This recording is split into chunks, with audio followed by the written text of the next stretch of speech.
go here. All right, welcome to Bolt Action 1944. Today I've got a special guest with me, Mr. Bo Mortensen, and we're going to talk about some WTC stuff. So looking forward to that. So, Bo. Hi, Randy. And hi, everyone. Yes. Glad to be on someone else's channel for that's a change. Let somebody else do the hard work. Yeah. I tried to do a recording the other day, and I've got my Stream Deck, and I had all my cameras set up, and had a guest come in, and everything was set up, and I couldn't get the cameras to work. Yeah. And it was like I was running behind, and then I figured out that you have to start the Stream Deck software before you start the OBS, or it doesn't work. And I figured that out later, so we had to just play. We just played, and I practiced, and it was a good game. This is not good TV for the people at home, but me and Randy really connect on OBS troubles and like recording stuff, because it never makes any sense. Yeah. Anywho. All right, so let's go there, and here we go. WTC team captain. And let's go to the first. So first one was the British list, and I picked this one out right away as being yours. Yeah. Just because of the Crusaders and the Humbers, I know you love them. Yeah. That is fairly obvious, right? So for the WTC, just for context for people at home, you're a 4-man team, but you have to deliver 5 lists, and they have to be different nations. So when we sat down and we looked at the team, and I was the one setting the team, because I had ranked I had in our ELO ranking here in Denmark, I had actually won last year, so I get to set the team. I'm not ahead anymore because I haven't played enough tournaments. So I picked out a couple of the other dudes from the top, and then I picked one person who I thought would be able to play draw against anything if I gave him the right army and the right conditions. And that was more or less the team. And then we sat down, and you know what you do when you start talking about what can we actually play? Like, what nations do we feel comfortable playing? And obviously I'm an incarnated British player. So I've been trying over the past, and you know this as well, because Randy, you also play the British, and we've been whining to each other a little bit about the lack of the Gurkhas and all the OP stuff that we used to have, right? And then I took my Brits to the Netherlands to fight in Bold Action Double Dutch, and I didn't do well. So I had to change up, and in the car going back from the Netherlands, you can actually drive from the Netherlands to Denmark. It's not that far. So we had to drive. It took about 8 hours, and going back there, we had a really deep think about what actually works for me, and the armor works. Like, so the Humbers, really nice armored car. And I'm starting to shift a little bit back and forth between using the autocannon and using the MMG, which most people would just use the autocannon. But there are certain situations where I find the MMG to be really useful. And then I have been running Crusader AAs for the past 2-3 years, and really liking them. Since V3 came out, they have been my go-to tank, because they're sort of like a Darker Steward of the old times, right? You can really get a lot of hits with them if you land multiple of those HE1 templates. So the armor section was more or less like that had to go in there. Now, our thought process was, for the WTC, you can only take 4 armored platoons over all the team. Like, so you have 5 lists, but you can only take 4 armored platoons. And we were like, but armor's good. Can we boost that? Can we? And someone on us had a brilliant idea of, maybe we should just get a bunch of transports and like no infantry, but transports, and say that they are bought as a rifle platoon, which is what we did. So I bought, like, I've got 4 Steward Kangaroos, which are 8+, and they've got an HMG and a hull mounted LMG, so they can split fire. which means that basically I have 9 armored fighting vehicles, which sort of breaks the rules a lot, basically, without breaking the rules at all. Yeah, and you mentioned the air landing rifle section here, which is Yeah. my go-to infantry for this. 4-man regulars, and they're not good, right? And they can't stand up to any sort of pressure. But No, yeah, no. So I was kind of curious, is you have the submachine guns in there. Now you're obviously going to put these guys in these kangaroos because I they're am. 4-man. Yeah. Yeah. So I've got 2 air landing sections with double machine guns, submachine guns, and 1 air landing section that has an LMG. The thought process with that was that I wanted 1 unit that could go on foot somewhere, sit in my back line, and while I have something in each of the 4 kangaroos, so I have other things that should go in some of the kangaroos. So 1 air landing section, I wanted that to be able to go on foot with the LMG and sit in my back line, take an objective, just stay there for most of the game, basically. But the SMGs that came about because I was rereading the Armies of the of Great Britain book, as one should always do, right? And in there, if you have 3 men, you get an extra attack, which can come from any man in the unit. Yeah. So in that 4-man unit, I have 3 tough fighter attacks. That's Yeah. actually pretty nasty in close combat. So they will punch above their weight while they're dying when the enemy charges my tanks. That's the whole thought process. They will die, but they'll take a couple of guys at least with them. Yeah. They definitely Yeah, deal out some damage. Yeah. yeah, they will. And also, I can push them out, to clear out 1 or 2 men on an objective if I really need to, because 6 shots, 4 of them SMGs, point blank range. That's that'll kill a man or 2, with a couple of rifles thrown in there. Ideally, I wanted more SMGs, but yeah, can't afford everything, right? So Well, yeah, yeah, you could take SAS or commandos and get 4-man units with Yep. 4 SMGs. Yes, But that would very be more expensive, and that was one of the things that we sort of figured out. That I'm sorry, but the armies of the UK, the infantry in that book, not worth man. the points, basically. So I've more or less made an army that has half of the points invested in a rifle platoon without any of the infantry. Yeah. That's my whole thought process. And obviously one of the things that really makes this work is I have a company commander that's going to sit in one of the kangaroos along with an AT rifle and maybe a platoon commander as well, just to get that 5+ morale bubble. Sitting in an 8+ vehicle, he's never going to die. So far I've played like 12, 14 games with this army list, and he's not died even once. So yeah, that's a very good and snap 2 with 4 units at a time, and it's lovely. Yeah, so I actually was a team captain.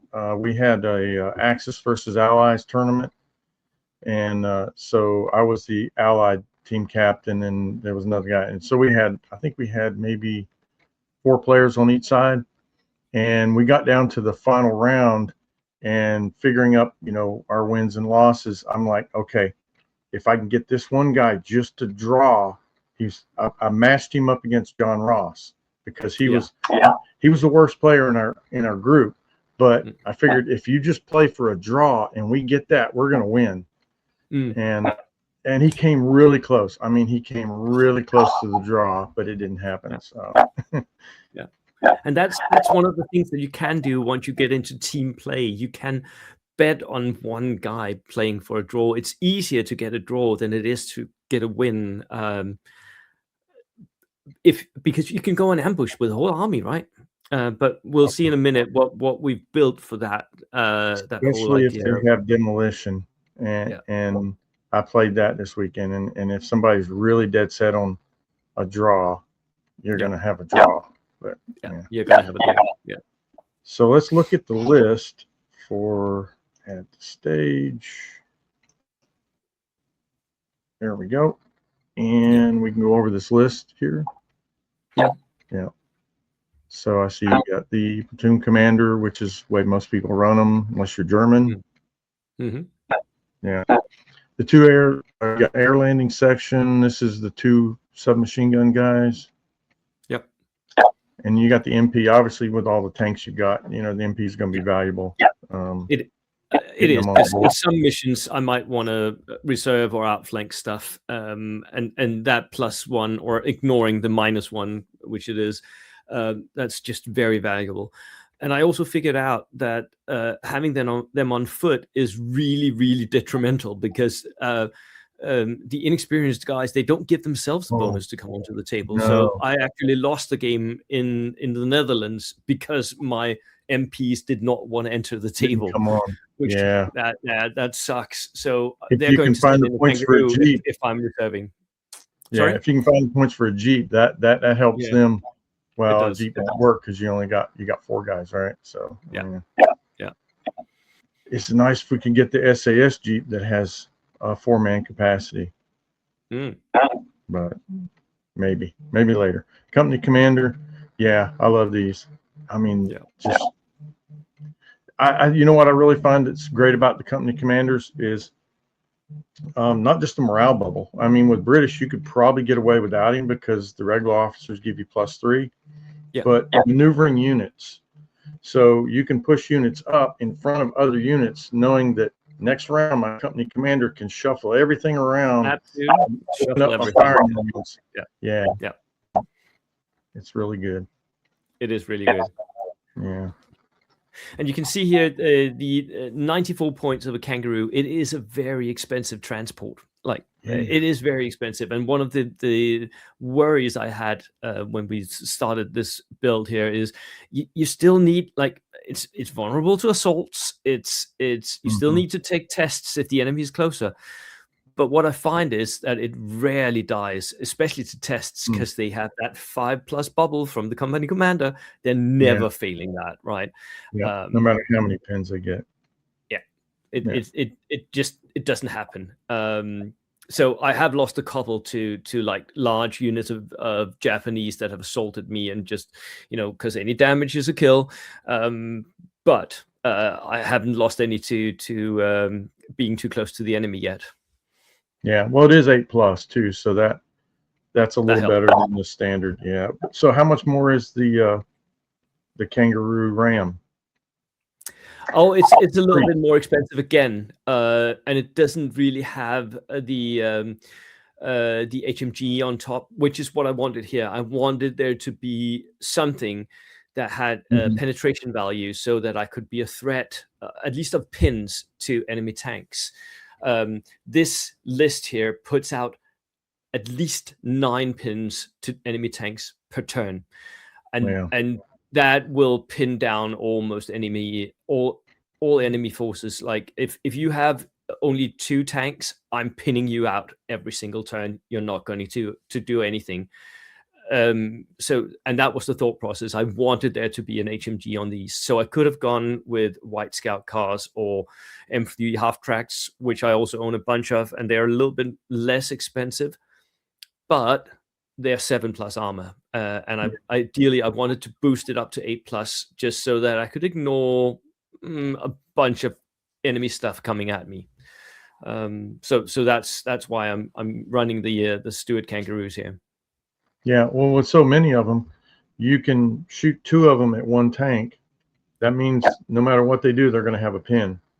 Unless they roll double ones. But that one pin moving, now if they're moving and shooting, now they're on 6s. So really cuts down their percentage of actually hitting you. Yeah, it does. Yeah. So your second platoon, you've got another air landing rifle section. I think that's another SMG. Yeah. And then you've got another one. This one has a light machine gun. And so I guess you built 2 infantry platoons so you can get 2 armor platoons. Yeah. Yeah. I didn't need it, but in the end, I actually figured out that if I wanted to spend enough points on my rifle platoons, I sort of needed to end up taking 2 rifle platoons, simply because I needed the extra officer, Mm, um, in order, and that also helps with the amount of scoring units, because the infantry is really weak in this list, right? It's really, really weak. It dies to anything that gets thrown at it. So I need a bunch of small units that can take objectives. And so I actually needed that extra officer, and he's going to go on foot. That's why he's got an extra man as well. So yeah, that's why it's built like that.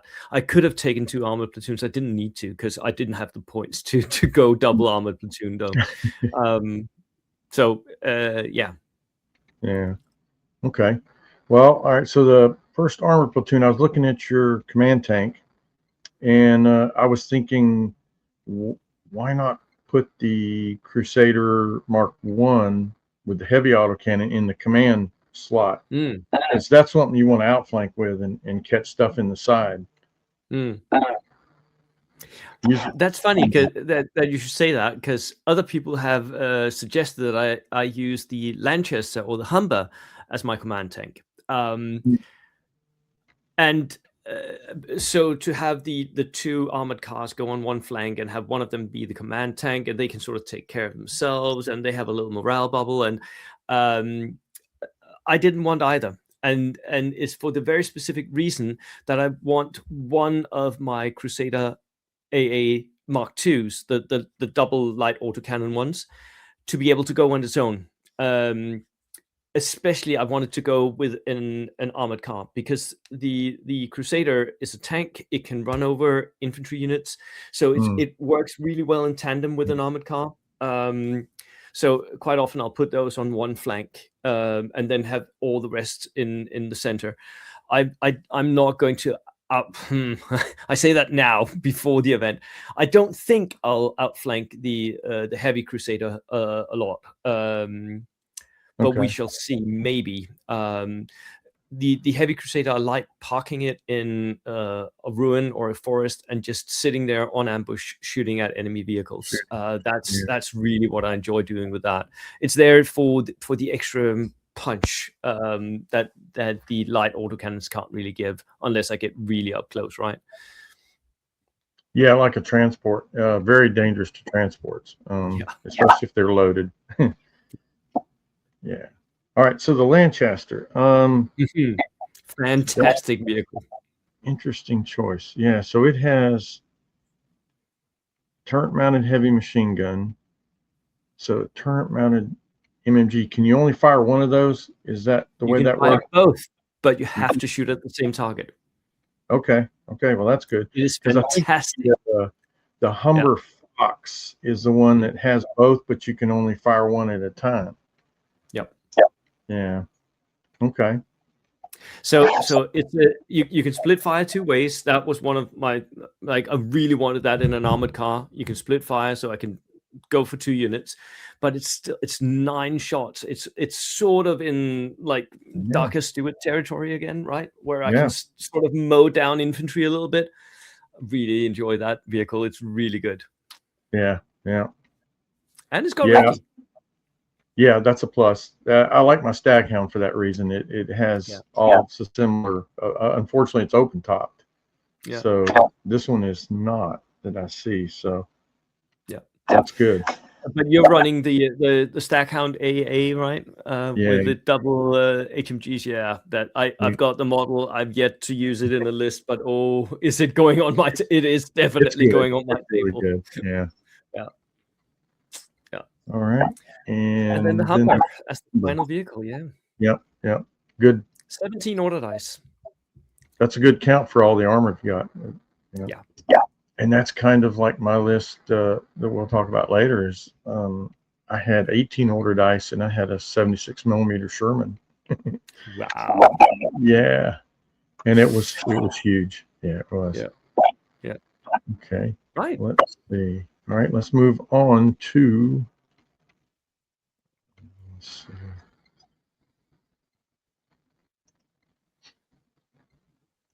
Next, we got Japanese. Yeah. Yes. Wow. I'm predicting, and I've been saying this on the internet for a couple of days now as we record this, that every single team will bring a Japanese list, and they'll all have more than 20 order dice in their order dice counts. That's just what I think. So for me, the key units here is we have a horde, right? There are so many inexperienced dudes in our Japanese list, and at the same time, we've brought so many suiciders. So we're flooding the table with cheap, expendable units. Many of them don't count for victory points at all because the suiciders don't count. Yeah. So this Japanese list it's going to win the infiltration game every single time because it's got like 10 Probably or something, a I can say ridiculous amount of 10. infiltration, right? And it's going to be really hard cutting your way through all those suiciders and all those militia guys.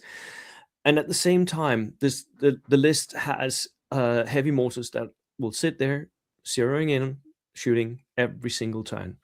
And that's the whole idea with this list. It is not to win games, it is to play draws, and it is to make it as difficult for the enemy to win games as possible. Yeah, and this would be very much a rock, paper, scissors. If you push this up against a certain list, there's no way they're winning it. Yeah. Yeah. Yeah. So let's look at simply because they don't have enough shots, right? Getting through this amount of bodies is just not easy to do. I made the math and you have the other day, and in order to kill, what was it, a 15-man unit of militia, you have to have 60 shots going out, 60 small arms fire shots to kill a 15-man unit if they have soft cover. That's an insane amount. Yeah, and imagine if they're in hard cover and they go down. Yeah, they're not dying. They're never going to die, right? Yeah. So yeah. Even if you hit them with a HG. Yeah. So you've made your officer teams a little bit of an assault unit, looks like. There's a little bit of extra guys in there to beef them out and to keep them alive. Yeah. Yeah. So I didn't see. So I built these up from the Easy Army because in Warlord it was so huge that we'd had too many pages. But the Shin Gun 2, I didn't see the option to add that in there, but it's there. Is that? Are they automatically putting it in officer teams? If I remember correctly, the officers automatically have the sword, and then you can give them a sword and a pistol, or you can give them a rifle or an SMG. So there are different options, but they start out with the sword. Okay. So yeah. Yeah, and the home defense, so they're green and unpredictable. Yeah. That's really a little bit cheaper, a little bit like a points costs thing, where you cut a few points off of the officer when you do that, which that's always nice. Yeah. Yep. And 5 men, strange that they might even win a combat if somebody really blanks a roll. If somebody really tries. I think most of the time they'll be shot at, but you never know. It might happen, and there'll definitely be times when someone on my team shouts Bonsai and just has the officer go as well. Just go charge something, a mortar team or something, because why not? So I guess with so many bodies, you don't need transports. Is that what the thinking was here? That's right. Yeah, the transports would get in the way. Yeah, and I noticed you didn't bring the artillery because obviously they're going to be in the way of artillery. So yeah. And all of these units are going to be layered, and if people at home don't know what that is, but you're putting down one unit, and then you're putting another unit in front of it, and another unit in front of that, which means that every single unit will provide cover to the one behind it, and the one in front, you just need to have half of that unit stick behind some cover, and you got cover for everyone. The front unit, if you shoot at that one, it goes down. It's in cover. It's down. It'll be 3+, 5+, 2+, something. And the rest of them can then run up. And then you have this changing wave that just can move up if you want to go up. It's not always we want to do that, but I mean, it's really, really difficult to stop this. Yeah, well, that means they can run across open ground and they still have cover. Yeah. Okay. So the bamboo spear fighters, how many of these units are you actually going to charge with? Is it just the militia most of the time? The bamboo spear fighters are there because they are very, very cheap order dice, and yeah, they can find a little bit close combat. But with the new Armies of Japan book, they've lost fanatics, so they're not ideal close combat fighters anymore. Which is also why we put a couple of shots in there, like a couple of pistols. I think the other unit has a couple of rifles as well, because you know, then they can go on ambush or shoot or whatever. It doesn't really mean that much. And being, again, green and unpredictable, it saves costs, so it keeps the cost low for this unit as well. It's another unit that you can throw into that layering of units where you don't mind as much as if five they of could them be die. your cover save. They could be your cover save unit. Yeah. So the amount of suicide anti-tank teams or guys, if you have two and you put them both within range of a tank, even if it goes on ambush, it can only kill one of them. One of them's going to get through. Yeah. Unless he rolls a 1, he's probably knocking your vehicle out. And there's also a very clever trick you can do if you place your units correctly. It's difficult. I'm no expert at this, but if you place your units correctly, then you have an officer that's close enough to do a banzai where you can hit multiple units at the same time, one of them being a suicider. So you have the suicider and maybe one infantry unit going banzai at the same time. Both of these run towards the nearest unit, which, let's say it's an enemy infantry unit, right? So which one does that infantry unit shoot at? Because if they shoot the anti-infantry suicider coming at them, that's fine. They'll avoid the D2 hits, but then they got 15-man militia coming in with no one being shot beforehand. Yeah. It's going to hurt, right? So setting up the suiciders for the correct charges. You can do aggressive play with suiciders. It's difficult. It takes a lot of skill, but you can do it, and it's very difficult to stop.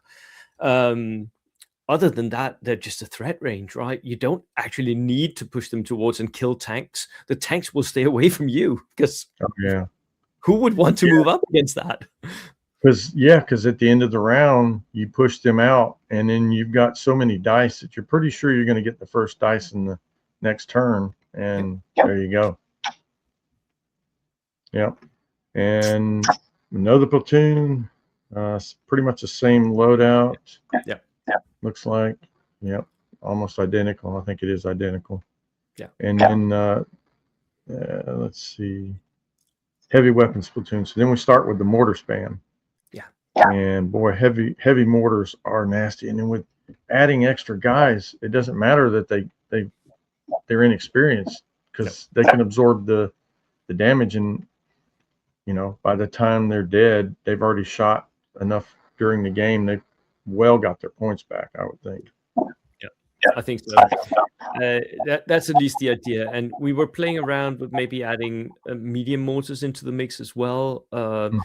We're also playing around with the idea of having veteran mortars. They became expensive, even though you can take 5-man veterans, which is insane. But they still became too expensive for what we wanted. We wanted a certain dice count for this army, and we wanted there to be a certain number of mortars. And in the end, we decided these are going to be behind our layer cake of inexperienced dudes anyway, most of the time. Do we need spotters and be regular? No, we don't need that. Let them just be inexperienced. They'll lose guys, but it's very rare that the enemy is focused enough that they can actually spend the time shooting at our mortars, because they've got all the rest coming right at them. To worry about. Yeah. What about the spigot mortar? You didn't think about maybe bringing one of them? We did. But then you have to invest in one or the other, I think. You can't do both.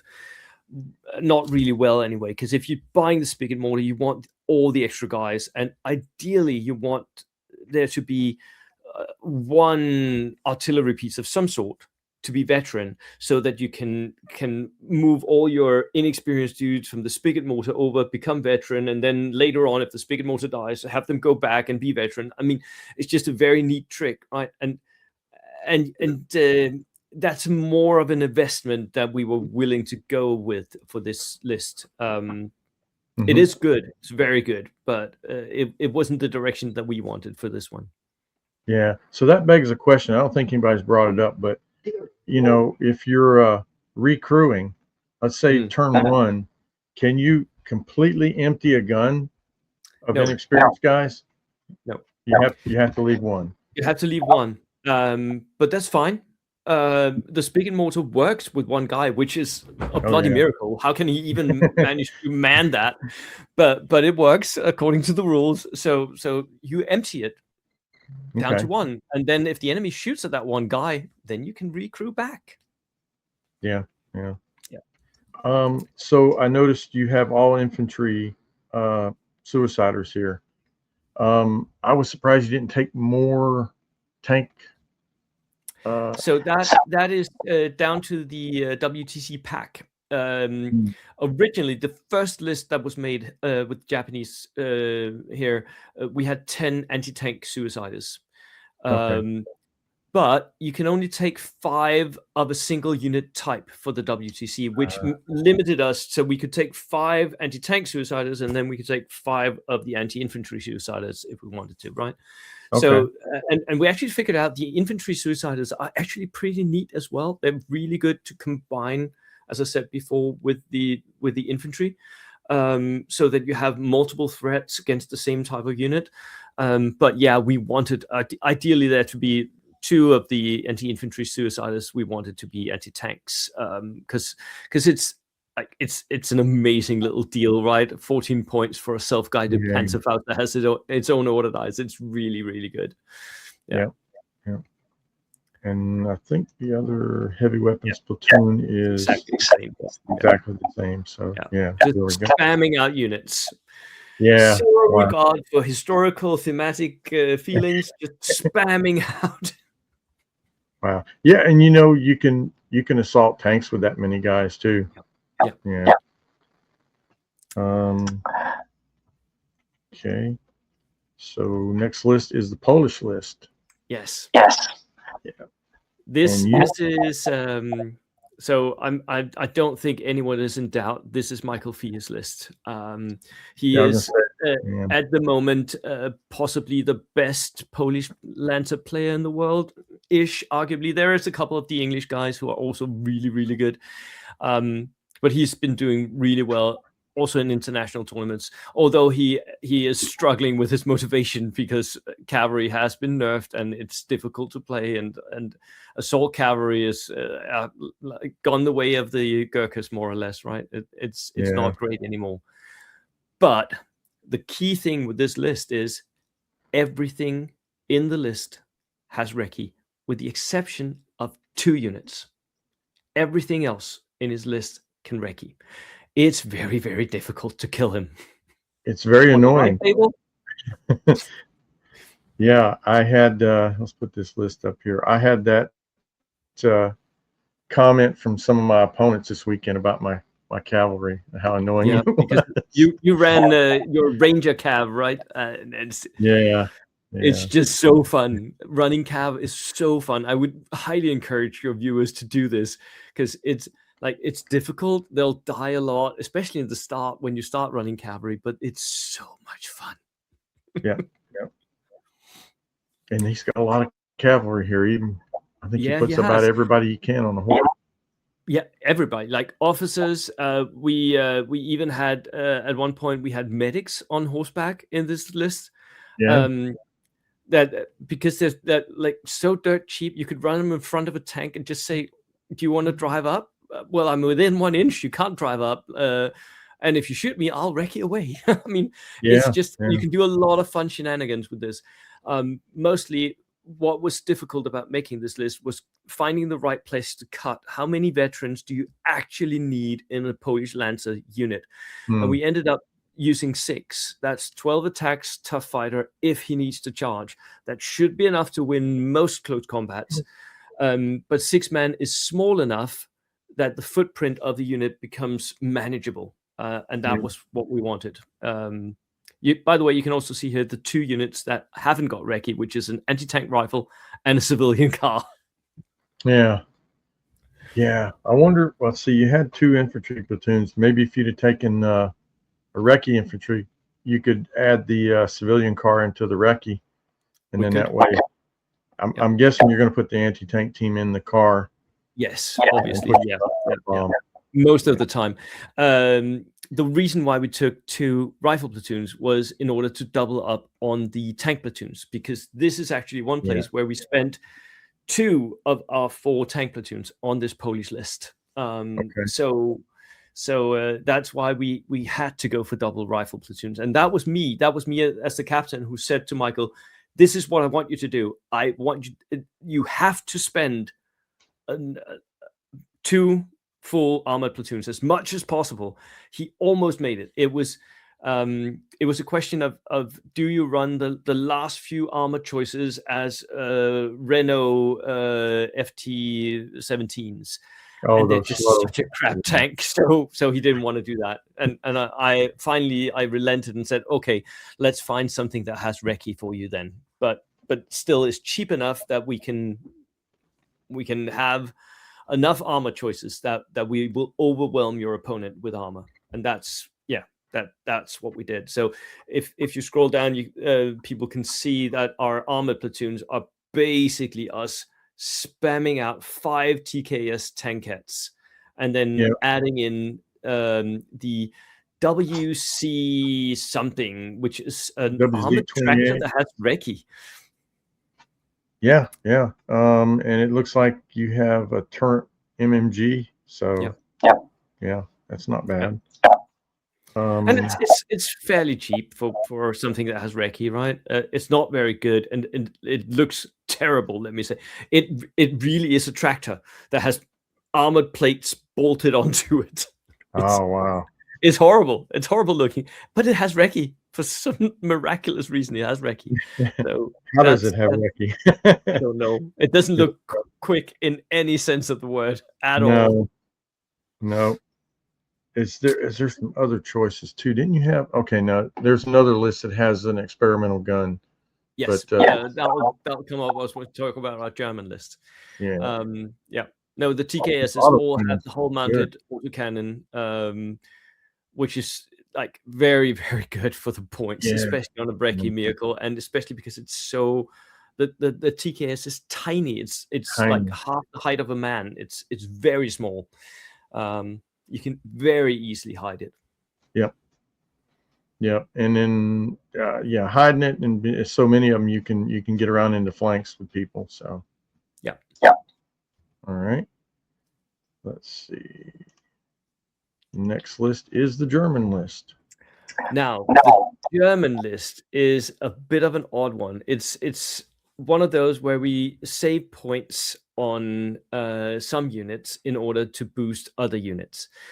We wanted something that could deal with enemy armor. So we knew we wanted some of the Panzer III Gs, the ones with the medium the medium AT gun. Yep. And then we fell in love with the new Panzer I C, which has an experimental gun, which it is an anti-tank rifle, but it fires more or less, if you're aggressive with it, it fires like a heavy autocannon, which is like that's extremely dangerous. So it's a very aggressive list that has a lot of shots coming out of it.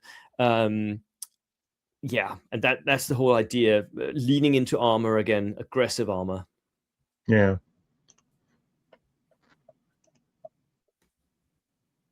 All right. So officer, so this one's inexperienced. So I'm guessing then this list doesn't have a company commander either, does it? It does not. Okay. But he does have Hanomaks to put his officers in. Yeah. So the Feldjäger Corps, you got Spastruppen. And this one doesn't have any submachine guns, but No upgrades, no Gebirgsjäger, no stubborn, no nothing. We didn't have the points for any of that. Although, Yeah, it is fun to upgrade those Spartruppen. We just didn't have the points. yeah. And then we've got like a lot of Feldjäger Corps squads. And these are going to babysit what you'll see in a minute. Okay. Make sure that the Shirka units that they're paired with don't have the Shirka rule, that's the reason why they're there. At the same time, they're a veteran unit with an LMG sitting in the back line, so they're pretty good, like shooting unit. And having 3 of those, that's a lot of shots coming out. And one of them even has a Panzerfaust, and so that it can threaten enemy armor. Yeah, So that's the whole will it point. ride in the half track and push up, or is it? Yeah. One of them with the Panzerfaust rides in the half track, and the others babysit a Strafbat each. And yep. So replacement army squads. These are your shirkers. Yep. You've got 3 of those. Mm-hmm. Okay. And that little guy in the picture there, he's got that little plate around his neck there that tells him that he's one of the Feldjäger Corps, which they were not well liked, I guess, in the German army. No, I believe they called them dogs or something like that. They had a special German derogative for them. Yeah. Okay. They were not liked. No. And then as you can see here, we have the Panzers. We have 1G with the medium AT gun, and then a regular Daka Panzer 3C with the light anti-tank gun. Yeah. Boy, and these then are so good. When you combine Hitler's buzzsaw, it makes them really dangerous. Yeah, it does. And it means that you can do multiple things, right? You can hunt enemy vehicles. The medium anti-tank gun is really dangerous to enemy vehicles, but it also means that enemy infantry will just get mown down if that's what you're focusing on. So I really like that. The only thing that is a little bit of an annoyance is that the double machine guns is in the turret, right? The coaxial machine guns. If they'd only been in the hull. Yeah, you can't shoot them both. That's why the coax is great on the C, because you're rarely firing the light anti-tank gun. So you're basically using it. Now the Panzer I, I actually like the little 70 point, just the double MMG one, because that's really a lot of shots for 80 or 70 points, I think. Yeah, it is. Yeah, but now the Americans, they have some light anti-tank gun options that are around 100 points, but the Germans, I guess they don't have anything like that, do they? Well, they have the 222 and the 223, which has a light autocannon. But the Germans are a little bit more limited in what they can bring, and especially because they don't have anything that's equivalent to the HMGs, right? The American 50 cal is just has gotten really, really good in V3, and the Germans don't have that. So you're looking for something else, and which is why we stumbled on this experimental gun, which it says it has a +2 here. It will never shoot with a +2, by the way. At long range, it will shoot with a +1, and at short range, it will shoot with a +3. So, it never shoots. But with it gets +2. 2 shots, right? Sorry, it gets 2 shots. It gets 2 shots. Unless you roll a double or something where the experimental part like breaks, and then you only have 1 shot for the rest of the game. Yeah. Yeah, that's like the Little John adapter for the British little tanks. Yeah. And you got 2 more of those. So yeah, so that's good. 5 pieces of armor should be really good. Yeah. That was what we wanted. We wanted 5 pieces of armor and then a couple of handlemags on top of that in order to just transport everything if it needed to go somewhere. So yeah. And then we So the have the finish list, do you have a dedicated finish player? Because they're, specialized. It takes some skill to play fins. It does take skill. Now, you might argue that this is one list that we will pull out for special occasions.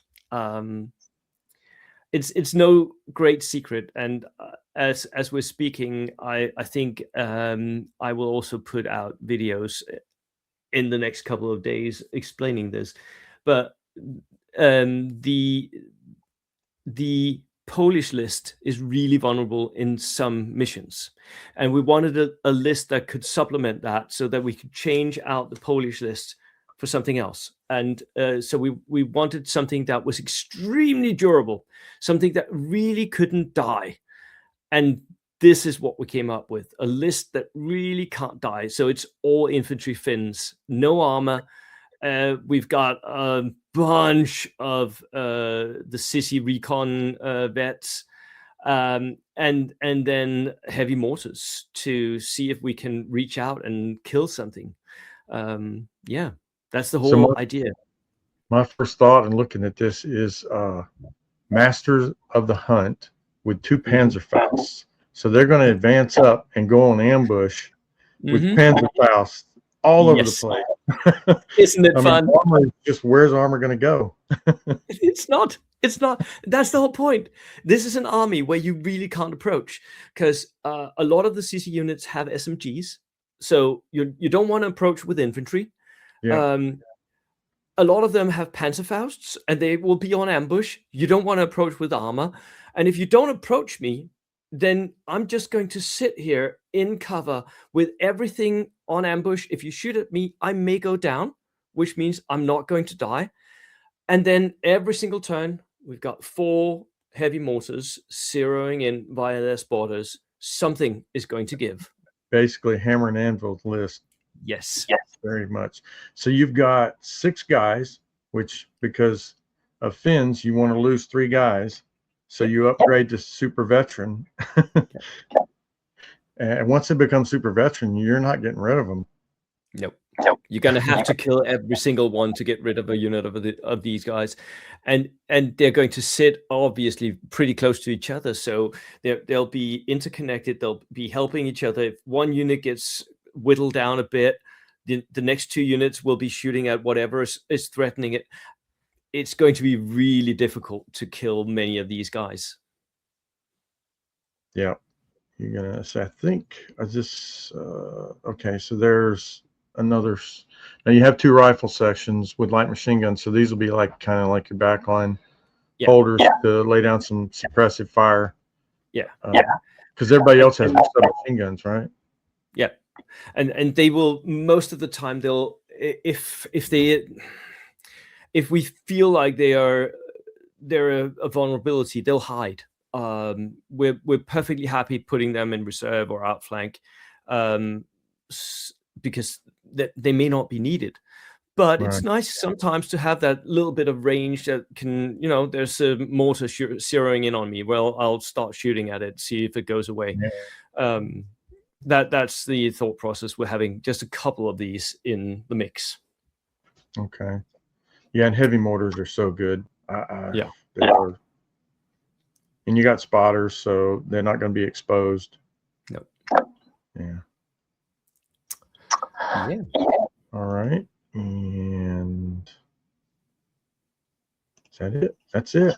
That That is it. all the list. Okay. Very good. Well, I'm going to wish you the best of luck with that. I think you'll do well. Well, I hope so. We'll Yeah. see.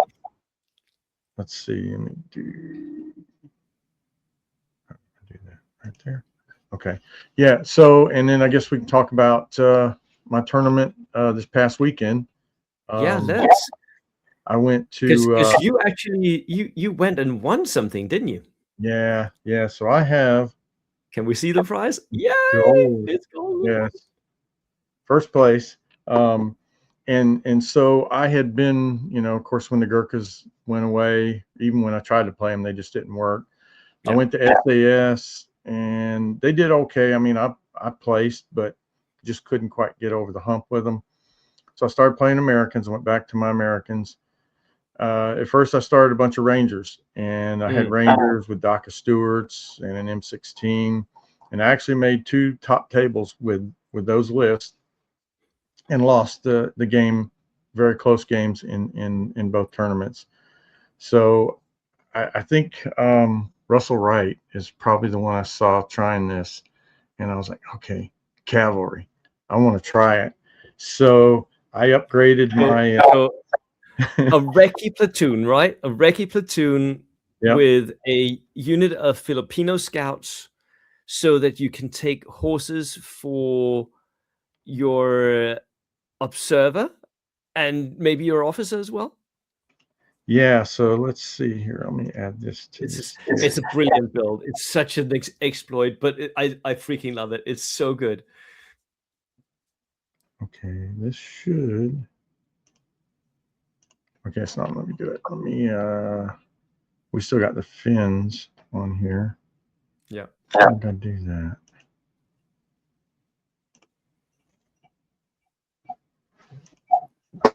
While you're digging that out, I'll just tell the people watching. So the whole idea is, once you've taken those Filipino scouts, and you can take a small unit of them, it doesn't really matter. Then you can take horses for your HQs in the same platoon, right?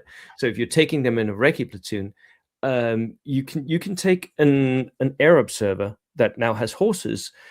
You can take extra guys for him, and you can make him rangers so that he can actually do the ranger move and the infiltration and be on a horse. And it's the shenanigans you can do with that is insane. You can also do this with an officer that can also become rangers and sit on a horse, and you got so much utility of these units.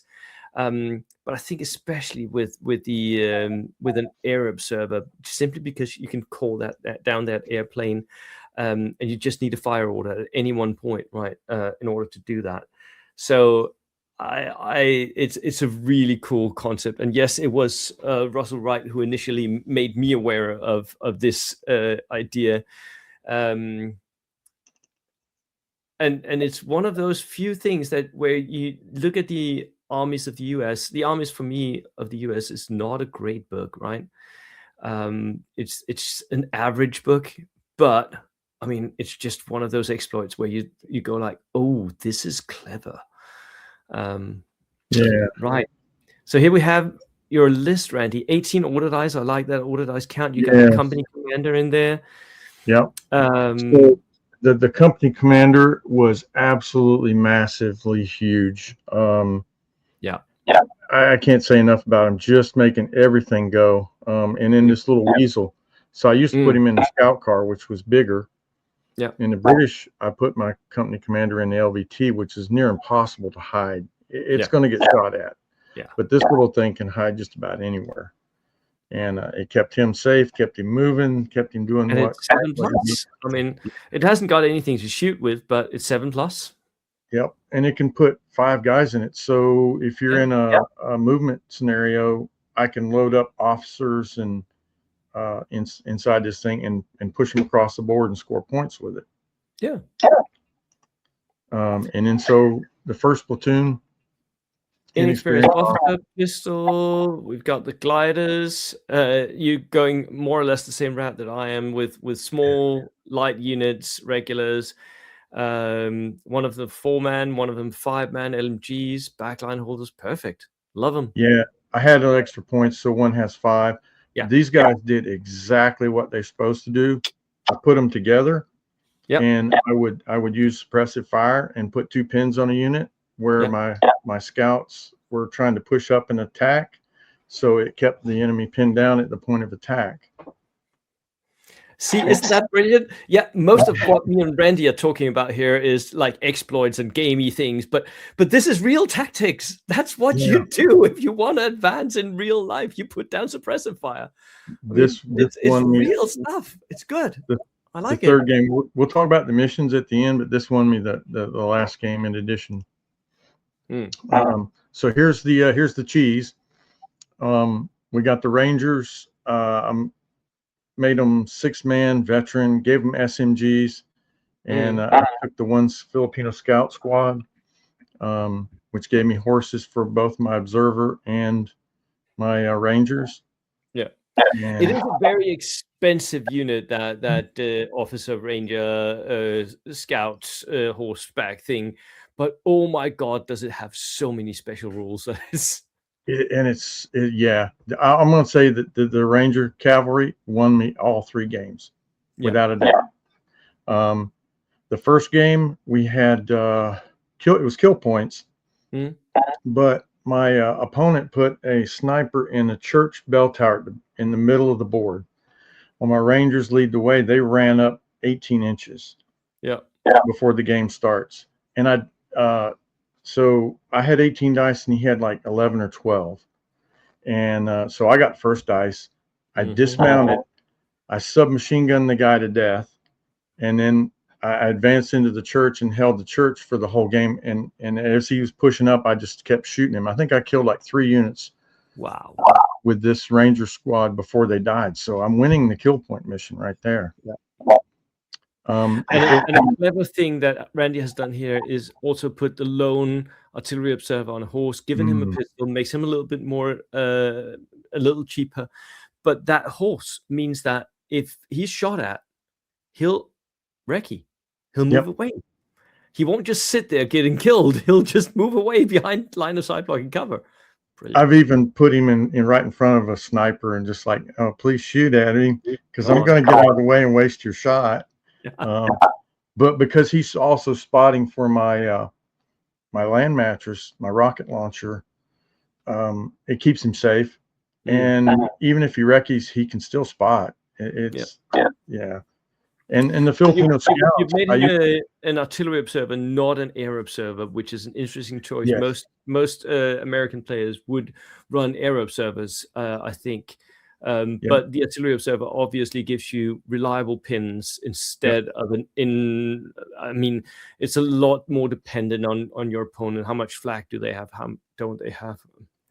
And there's been so much flak in the game. When we look at my list, you'll see why I bring an artillery observer instead. But it puts out some pins, and then he's about doing the rest of his job, which is making people miss and making my rocket launcher fire. The Filipino scouts, I pretty much did outflanking a lot with them, trying to get in guys' back lines and just run through mortar teams and officers that are foolish enough. So the second game, the guy had a Ranger bazooka team and another veteran bazooka team. And I think it was like turn 2, my Ranger Cav.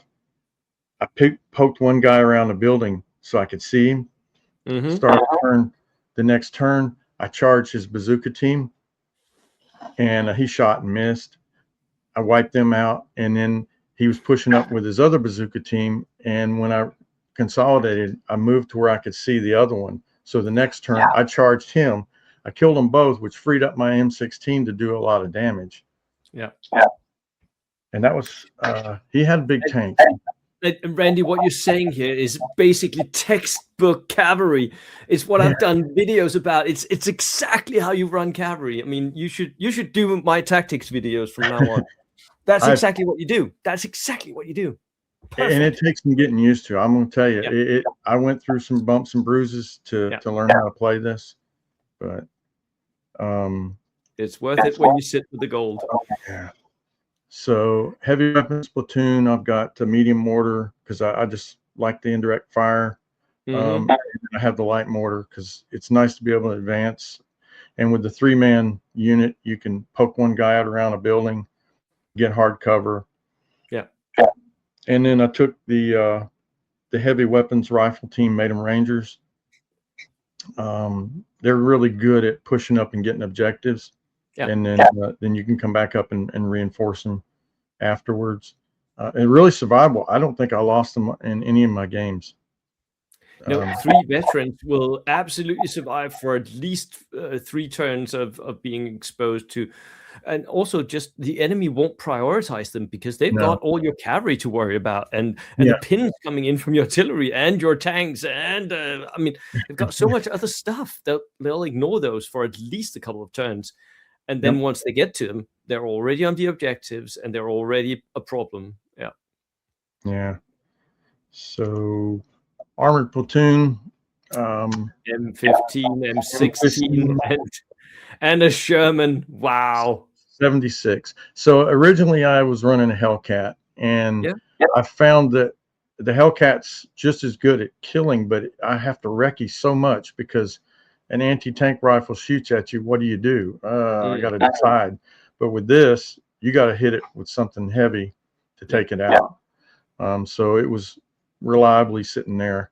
And I think it actually, my third game, which I was playing a pretty good player, and he had a Pershing. Ooh. And he had an M16, and he had these guarding his base. We were playing demolition. So I rolled up. I think I put this in reserve, and I rolled up and shot his M16 and blew it up. And so then I was pushing my Ranger cavalry up to his base, and so the next turn I moved my Sherman and face it to the Pershing, mainly just to give him something to worry about. Instead of him shooting at my cavalry, he shoots back at my Sherman, and yeah, he puts a pin on it, doesn't kill it. I think I made a cover save. Yeah. And I think the next turn my cavalry was able to swoop around behind because he put it. So one of the other things is, let me show you. I have a rocket launcher. Yeah. And I put because I was able to use my observer, I could spy the unit that was guarding his base behind some ruins. He had one guy sticking out, and that's all I did that turn. The whole game was rocket launcher, his units guarding his base, and I killed 2 of them after all the turns. Freed up my cavalry. The only thing they had to worry about was the Pershing, and the Pershing was too worried about my Sherman to really dedicate any fire to the cavalry. And I got my 4+ and blew his base up. And my M16 guarded my base. I had the M16 and the M15 both on ambush. He had some outflankers. He had a engineer squad on outflanking a vehicle. It came in. I waited till they got out of the vehicle to trigger my ambush, and the M15 just hosed them down, and that was his last threat to my base. It was over after that. Brilliant. It's actually kind of rare that anyone wins demolition, but I really like that you actually and the cavalry is just very good for that. If the enemy gives you an opportunity, cavalry is really good for exploiting that in demolition. And I think the second mission was key positions, and we actually had 7. So all my guys rushing forward, I was able to just get all the objectives. And start killing stuff to the point where he fell off of. I think I won 4-3, which was weird because I showed you the board where I placed my rocket launcher on that one, and he placed all of his objectives, his 3. I won the roll off, so I placed 4. He placed them really close to his board edge, like almost as close as he could. And it was tempting to, and I put one in the middle to kind of balance everything. Mine were a little farther forward, and I was tempted to take his side, but the way the rocket launcher would have been set up there and all the buildings on his side, I wanted him there, and I knew I could pound him and get him off of them. So that's what I ended up doing. Actually, it's to your advantage if he sits back close to his own deployment zone, board edge. That would be to your advantage, especially for the multi-rocket launcher. Then you can hide that in the corner, spot everything, and have the right range and start shooting. So as long as he doesn't push up, that's actually good for you. Really well done. Yeah, I like it. Yeah. So there we go. That's my first win of version 3, so I was really excited there. It's Yeah. been tough. It's been tough. You know, we got the Gurkhas pulled out from under us. I thought we were going to get some help with the Commonwealth or the armies of when it came out, and it was actually the opposite. But Mm. yeah. Well, we're still waiting for the Commonwealth. We'll see if anything happens there. But Yeah, otherwise, we may have to shift to playing Japanese. so I had a thought, but this is just a really crazy thought. If we were able to get horses, imagine Gurkhas on horses. Yeah. Right. Thank you so much for having me on today. It's been a pleasure. I was glad to be able to explain my madness with the Danish lists and hear about your success. Finally some success. Yeah. And I'm going to relauncher that way and the Forward Observer, but the synergy works really well. So it really works. Yeah. Well, good luck, Randy. And yeah, thanks again for having me. All right. Appreciate it, Bo.